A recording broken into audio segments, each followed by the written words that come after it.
There we go. Good midday. It is 12 o'clock on February 11th, 2026. A beautiful day the Lord has made, and we are here for Health Subcommittee. Welcome back, fellow members. Madam, no, not this year. It's not Madam. Last year we had Madam Clerk. Sir Clerk, you might open in the board for a roll.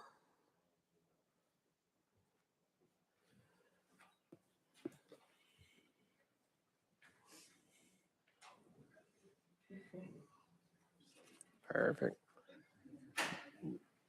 Mr. Clerk? Mr. Chairman, you have 7 members present. You have a quorum.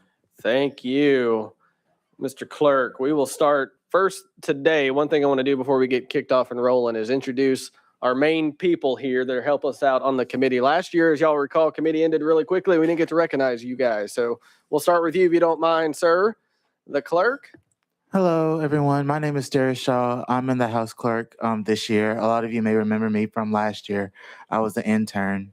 But yeah, I'm just so glad to be back. So thank you. Miss Keeley, if you'd like to go. Hi, I'm Keeley Frazier, Legislative Assistant to Chairman Martin. Glad to be back. New guy here as well. Bart Kenner, the research analyst for the health committees, and excited to be here. You're up. My name's Heather Osbell. I'm with the Office of Legal Services. I'm Chris Yates. I'm also with the Office of Legal Services. And then Mr. Sergeant at Arms. Name is Johnny McDonald. I'm Sergeant at Arms. Been here 4 years. Awesome.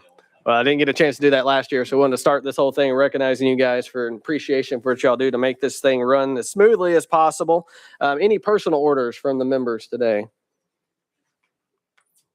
Not seeing any. I will make a personal order. Last year, we went around and made comments on what we did to get healthy. We were going to do that next week because Representative Mitchell is not here, and we got a special award for next week. So you guys be thinking about what you did over the last year to get healthier for Tennessee, and I'll put you on record for that starting next week. Be prepared. That is where we're at. We will now move on. We have a regular schedule today. Calendar. We will start with some business on the front end before we get to the bills. A few things. House Bill 1046 is off notice. House Bill 1396 is being rolled to the heel.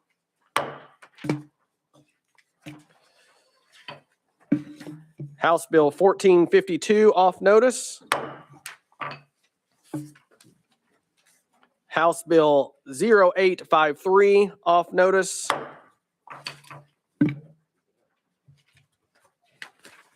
We've got a lot. We're rolling through them. House Bill 1040 off notice.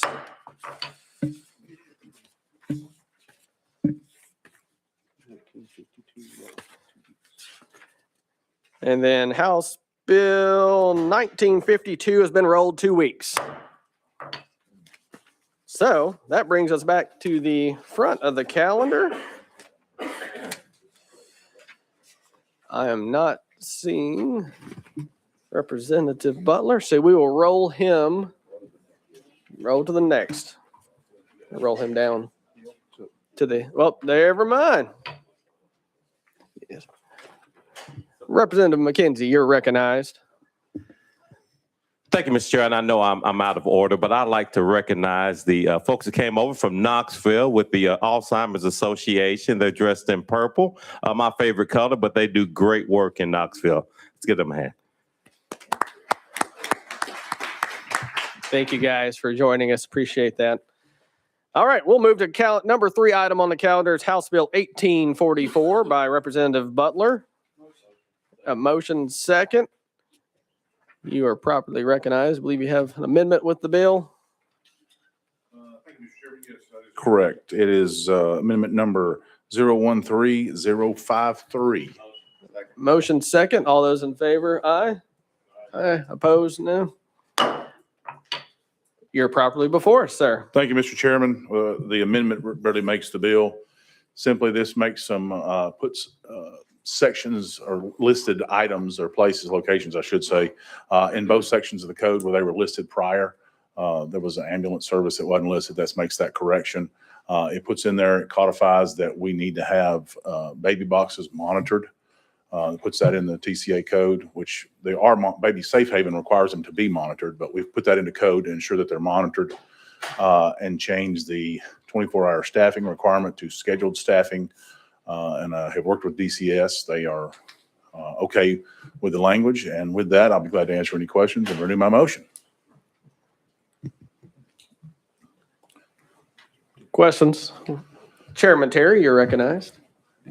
Thank you, and appreciate you bringing this and you coming to me. And with the amendment, and of course, the issue, I do have one question for you. Maybe this is something that we can get addressed, assuming it gets through this committee.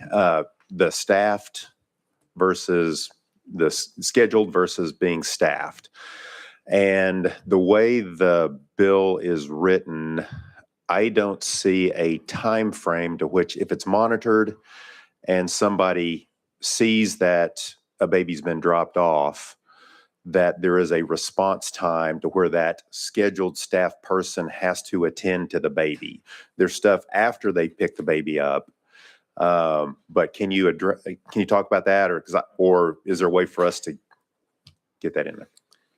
Representative. A great question. So I'm going to go back a little bit and give you a little more history. So we've worked with several county and city attorneys across the state, and some of these city or county attorneys have addressed concern with the staffed. So if you had a fire department that had 10 firemen and 2 fire calls came in at the same time, and 5 went to this fire and 5 went to that fire, technically they're scheduled to be there, but at that particular moment in time, they are not there.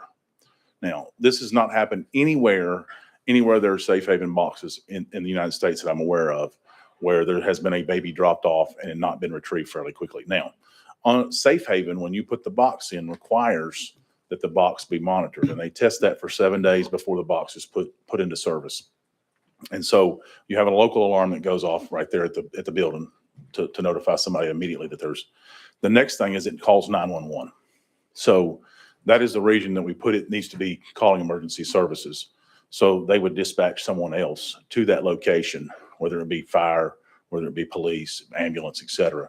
We all know the law requires it to go to the hospital. The next step is going to the hospital and DCS being notified. But that is the reason that we put this into the legislation requiring the monitoring. Even though it was already being done, we're just codifying it in law. There's not been a baby put in a box that's been not retrieved within 2 minutes. I think they've all been actually less than 2 minutes. So I'm not sure that answers your question, but there's just no time frame in there. I mean, you go back and look at statistics of fire departments' response time in 3 to 4 minutes. I think you would have somebody there in probably no more than 3 or 4 minutes. Chairman, you're recognized.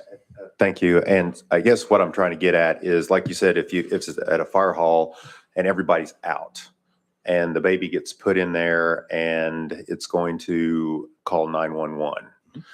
And is there an EMS that's going to be at that facility within 5 minutes? It doesn't say that it has to have that, but obviously when you start getting above 5-10 minutes, the risk to the baby goes up. And so I know the response time, because we've had it staffed, has been less than 2 minutes. I just want to ensure that if we're going to have one and there's the chance that, the staff is out, that EMS or somebody can be there within, a few minutes and that's my concern. Thank you, Mr. Chairman. Mr. Chairman, I think that's a valid concern. I don't know that it would be necessary to put in the bill to demand a specific response time. But when they send the 911 call out, that would be all your law enforcement, all your fire. So I guess it would be dispatching the next closest person to go to retrieve that child. Now, I do want to point out, this has not happened anywhere that has baby boxes yet. Now, it could. I understand. And that's why we're trying to address this issue, is because we've had attorneys with concern for their county or the city they represent with, well, what if we have everybody out? Well, we could what if ourselves out of doing anything positive if we put enough what ifs in there. So I don't know how else to address it other than having it monitored. Chairman. We'll talk about it after committee. Okay. Any further question or discussion? Not seeing any. Sir Clerk, if you don't mind open voting, all those in favor of House Bill 1844 moving on to health full, press aye. All those opposed, no. Any members wish to change their vote? All members voted. Sir Clerk, please take the roll. And the vote. Mr. Chairman, you have 8 ayes and 0 nays. The ayes have it. House Bill 1844 moves on to health full.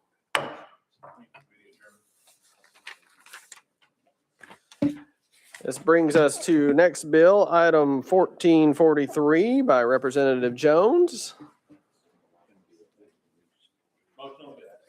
A motion second. You're properly before us, ma'am, and I believe you have an amendment traveling with the bill. Yes, sir.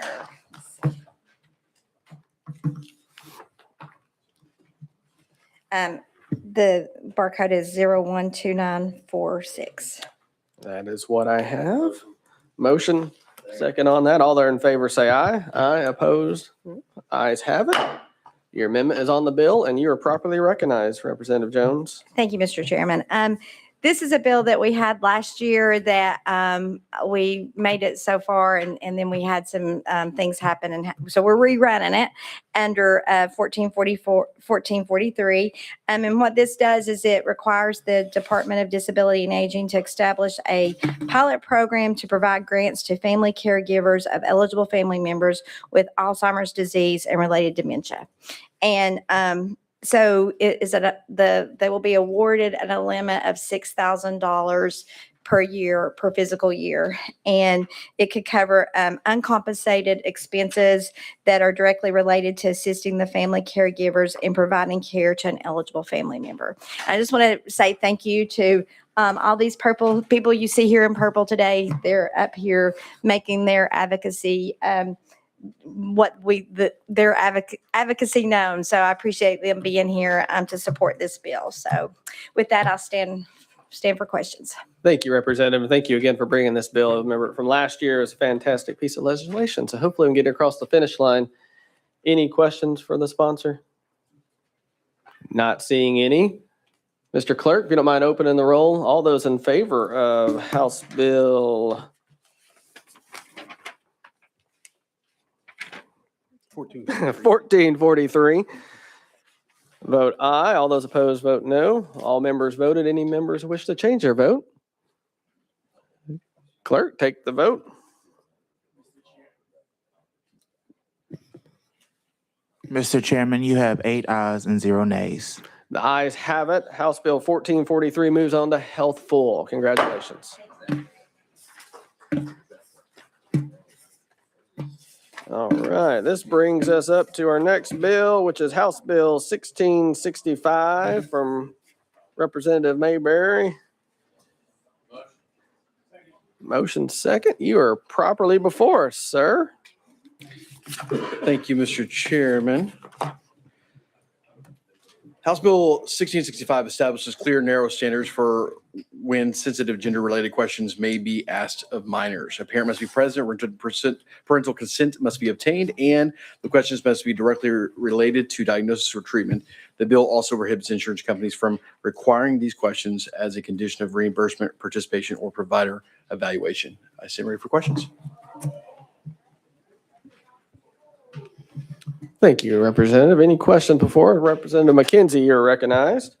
Thank you, Mr. Chair. To sponsor, what problem are you trying to solve with this piece of legislation? Representative, you're recognized. Am I? Okay. Thank you, Mr. Chairman. Thank you, Representative McKenzie. Actually, so my daughter had a appointment, checkup, annual checkup. And in the checkup, she was asked directly questions and directly asked the question if she was okay being the gender in which she is. She was very upset that she got asked these questions. Afterwards, she told myself and her mother, which prompted me to start looking into this. This is before I was a state representative about two years ago. As we looked into it, there's a nurse practitioner who goes to my church who works at the place in which we went, the primary care in which we went. And after we talked to her, we can find out that insurance companies were mandating these questions to be asked. And I find that incredibly problematic. One, as a parent, we're also having insurance companies mandating now questions about gender that may never have been in their mind until that moment. And then on the other side, the nurse practitioner that had asked these questions, she says, I don't want to ask these questions. I'm being mandated, and the insurance companies may not reimburse us if we don't. So we have issues on both sides. We've got parents that don't want these questions asked, don't want these things proposed to their children. And on the other side, you have doctors and nurse practitioners and nurses that are being mandated by insurance companies to ask these questions. So we're just trying to resolve that where we're not asking them from an insurance company read-off standpoint. Representative McKenzie, you're recognized. Thank you, Mr. Chair. Is there a list of insurance companies? Because, I've tried to do some research. So is there a list of insurance companies that requires their nurse practitioners and doctors to ask these questions? Representative recognized. Thank you, Mr. Chairman. I can only tell you the one I had at the time, and I'll tell you privately. I don't want to necessarily say it out loud right now, but I can tell you that. Representative McKenzie. That's my big concern, and we all have life experiences. As when we get here, we're fairly seasoned, or some more than others. But to bring the one-off anecdotal kind of thing to make a law based on something that I can't get my arms around. Like I said, I've asked questions. I've not seen where that's been the practice that an insurance company is required. I've not gotten any folks from the medical profession are saying that they feel pressure to ask these questions. I mean, I hate that for your daughter. I feel similar. I don't have a daughter, or I would hate for that to happen to one of my sons when they were minors. But to pass a law prohibiting a conversation, a healthcare conversation. Our health is our wealth, and as we age, as we mature, creating a relationship with a physician is extremely important. And the more we can do as lawmakers to keep our hands off of that. The Hippocratic Oath, first do no harm. I know that's where they start. And we have to rely on our medical professionals to do the right things, and they do. So for us to pass a law limiting conversations, what if it was the other way around? I want to bring your daughter. What if my son had a conversation with a healthcare professional? Now what? So again, your one scenario I get, but there's a myriad of other scenarios that I think this piece of legislation would hinder. That's my concern. Thank you. Representative. Thank you, Mr. Chairman. I appreciate you, Representative McKenzie, sharing your concerns.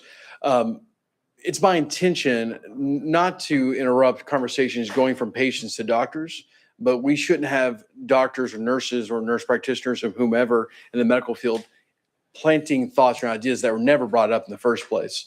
And that is my concern. And that's the reason we brought this legislation. And I would be happy, Representative McKenzie, to show you even the screenshots of the screen itself of the computer that has the options of the survey in which they're supposed to fill out. I have that. I can share it with you. Thank you, Representative. Chairman Williams, you're recognized. Thank you, Chairman. Thank you for the bill. I think you answered the question in your response to last, but if the child wanted to communicate with a physician about the issues or concerns that are in these questions, your bill doesn't keep them from being able to have to communicate with that child, does it? Representative. Thank you, Mr. Chairman. That is not my intentions. And I've had, I will be very candid with you guys. I've had several people come to me, lobbyists and sorts, wanting to talk about the language a little bit more. My intention is bringing it up today. My intention is, if you allow me to pass it through the subcommittee, I will not put it on notice next week. Everyone out there listening today, if you have a concern, come talk to me. We'll work those things out. And if there would be potentially an amendment, we could do that to address that type of concern. But I am going to be very strong on the fact that my intention is to make sure that we're not prompting the questions. But if a patient is asking the questions, that is a different story. Chairman Williams. Thank you, Representative. I too share your concern about the questions being introduced to children prior to their mental or emotional stability to be able to answer those questions accordingly. I appreciate your bill. I think it's an important part of what we do. Here, I also think it's interesting where I think over half of my bill limited bills this year are from constituents who come to me with a concern. It just so happens your constituent is your daughter. So I appreciate you taking the time in order to do that and share that with us today. Thank you. Thank you. Yeah, Yeah, and thank you, Mr. Chairman. And I actually do want to say I have heard, because at the time I made a Facebook post about it, and this is social media, of course, is anecdotal to myself as well. But there were others that shared in the same exact primary care that the same thing had happened. So it wasn't just me, there were others as well. Representative Gant, you're recognized. Thank you, Chairman. Question. Is it certain doctors that we're talking about here that are asking this? You're recognized. Thank you, Mr. Chairman. So in our case, it was a pediatrician primary care doctor that was asking. So it's my understanding that the insurance from the provider that I talked to, it's who for obvious reasons does not want to be named, but it's someone I know personally. She says that it is in the youth age group that they're mandated to ask some of these questions. Representative Gant, you're recognized. So what's behind this, making the doctors ask this question? This just didn't arbitrarily come out of thin air. What is there's something motivating this outside of that doctor's office. What is it? Representative. Thank you, Mr. Chairman. I'm puzzled by that too, because you even think of like insurance companies, why would they be pushing this? And I thought of like, maybe it's this remnants of the transgendered children issue that we've already solved in the General Assembly, but also that doesn't make sense because they'd be paying for it. So that doesn't make sense. I really don't know. I just know it's happening.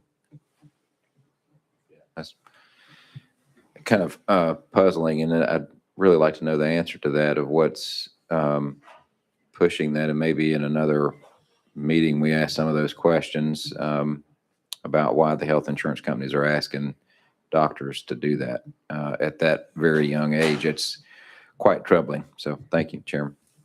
Representative. Thank you, Mr. Chairman. And yes, and Representative Gant, and anybody here on the committee, I can show you these screenshots of the screens if you guys would like to see it. Just let me know.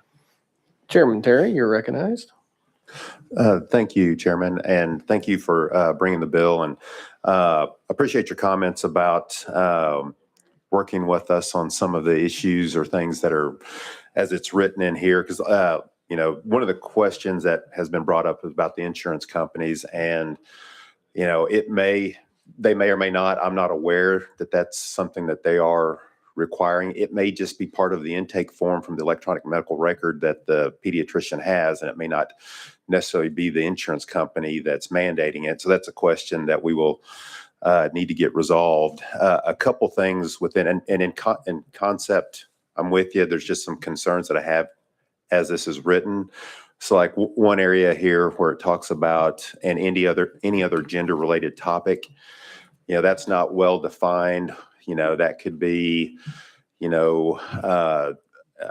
my daughter was having a period or something, like going through that, can they have that type of discussion? It's vague in how you have that worded.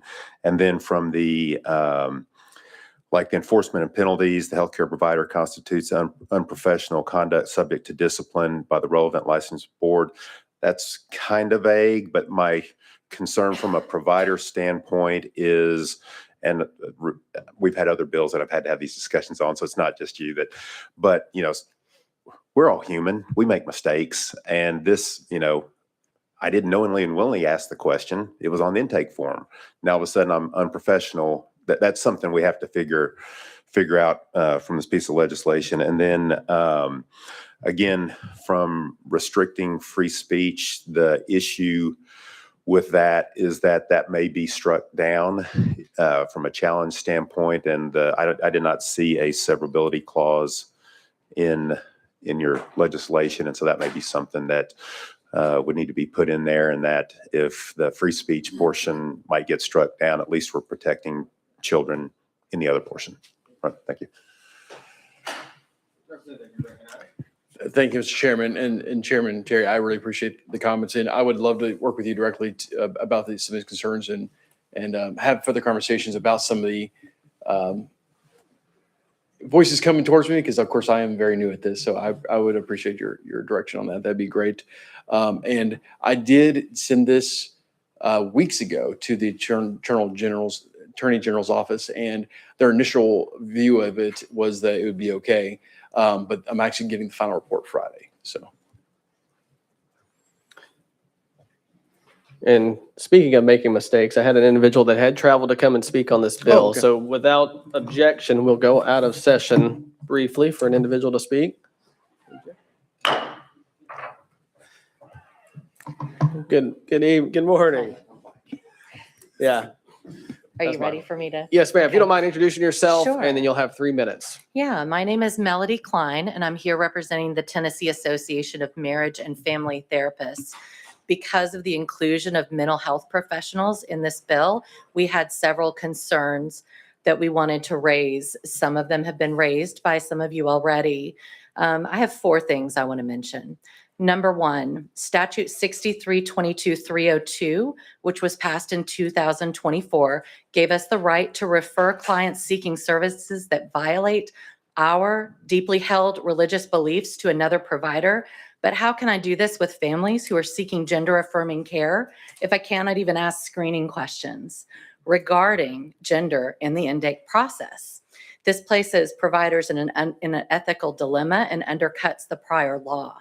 Number 2, when Christian teens are struggling with gender expression and beliefs of their peers that conflict with their own deeply held religious beliefs, this bill constrains my ability to help these teens navigate this through limiting my speech about gender and effectively making gender a disallowed topic. Number 3, if a minor brings up a gender thought, question, or concern, this bill means I can ask them no questions regarding this. Do you really want a full blackout on the topic of gender? If I can't address gender, their only discussions due to their concerns about confidentiality may only occur with peers and social media. Bad things grow in such darkness. Number 4, this bill stops mental health professionals like me from normalizing that questions about identity are a normal part of healthy development in adolescence. Therapy is not a place of lecture and teaching, but of inquiry and exploration, not only where thoughts, ideas, and beliefs come from, but of multi-generational, spiritual, and cultural exploration of how they have experienced and developed their current thoughts about gender and gender roles. Attacking gender inquiry attacks our ability to do this. We believe that this bill would cause unintended harm for the children and teens of Tennessee. And I'd be happy to answer any questions, but thank you for your time. Thank you very much, Ms. Klein. Any questions from the committee?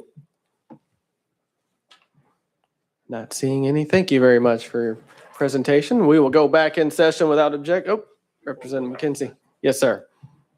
I appreciate that, Mr. Chair. And my question that we don't necessarily have get an answer, but to legal, to the conversation that I guess I brought up in Representative Haynes, Williams commented on, if the patient brought it up, how would this bill affect them? So I'm just going to ask you all, we don't have to answer that today, but as we talked about, if this passes to full committee, I will be asking that question about if it's initiated from the patient, can that conversation proceed? Because the speaker spoke to that as well. So thank you. I believe she has an answer right now for you. I do. Heather Asbell, Office of Legal Services. In the bill 63-1-1006, the construction chapter, it says this act should not be construed to, and number 3, prevent a minor from voluntarily reporting concerns of abuse, exploitation, or danger to the minor's self or others. So that's a situation where a minor could bring up any kind of gender-related topic to a healthcare provider. But it doesn't explicitly say that a minor could not bring this information to the healthcare provider. It just prevents a healthcare provider from inquiring about it without parental consent. They have to be physically present and fully informed and get written consent to the question. It has to be directly related to the diagnosis or treatment of a specific medical or psychological condition currently being evaluated. So it doesn't explicitly prevent a minor from asking a healthcare provider. It just prevents the healthcare provider from asking, except in the situation where a parent provides consent. Chairman Terry. So to follow up on that, thank you for that explanation, but to follow up on that, say the minor brings it up. I mean, if the parent hasn't consented at that point in time, hasn't filled out a form, I mean, what can the provider say back to the child at that time? Is there going to be some awkward silence, or how does that work? Heather Asbell, Legal Services. The bill doesn't necessarily say exactly what would happen if the minor were to bring up something voluntarily. It just says the health provider cannot ask, but if a minor does volunteer that information, it just doesn't necessarily say. That's something Chairman. we will have to clear up. Absolutely. Okay. We'll work on that. Absolutely. Thank you for that. Any further questions? We're out of session. Not seeing any. Without objection, we'll go back into session. We are now back. Any questions for the sponsor? Not seeing any. Sir Clerk, if you don't mind opening the roll. All those in favor of House Bill 1665, moving on, press aye. All those opposed, no. Mr. Clerk, take the vote. Mr. Chairman, you have 7 ayes, 0 nays, and 1 present not voting. The ayes have it. House Bill 1665 moves on to health full. And this gets us to item number 8, item number 9, House Bill 1663. Representative Mayberry. Thank you, Mr. Chairman. House Bill 1663 allows family child We care have a homes. motion and a second. Oh, sorry about that. Motion, second. Now you're properly before us. Thank you, Thank you, sir. Mr. Chairman. House Bill 1663 allows family child care homes certified by the U.S. Department of Defense to operate without duplicative state licensure when serving eligible military patrons like a spouse of the military, active duty military. The bill relies on federal certifications governed by 32 CFR Part 79, which includes comprehensive safety, quality, and accountability requirements. By recognizing the certification, the bill streamlines access to child care while maintaining high standards. Committee, this bill was brought to me by the Department of War over the summer. They're looking at a couple different things. Of course, they're brought to me from Montgomery County, Fort Campbell, so that's the reason they brought it to me.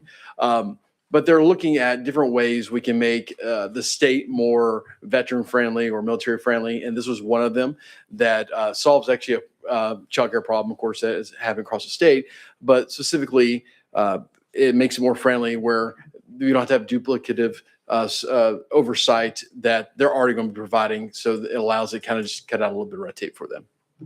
I stand ready for questions. Thank you, Representative. Any questions for the sponsor?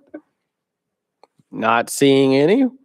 Without objection, sir, open the vote. All those in favor of House Bill 1663, moving on, press aye. All those opposed, no. Any members wish to change their vote? All members have voted. Sir Clerk, take the roll. Vote. Mr. Chairman, you have 8 ayes and 0 nays. The ayes have it. House Bill 1663 moves on to health full. This brings us to the heel of the calendar. Not seeing the heel, so motion to adjourn. So move. We are adjourned.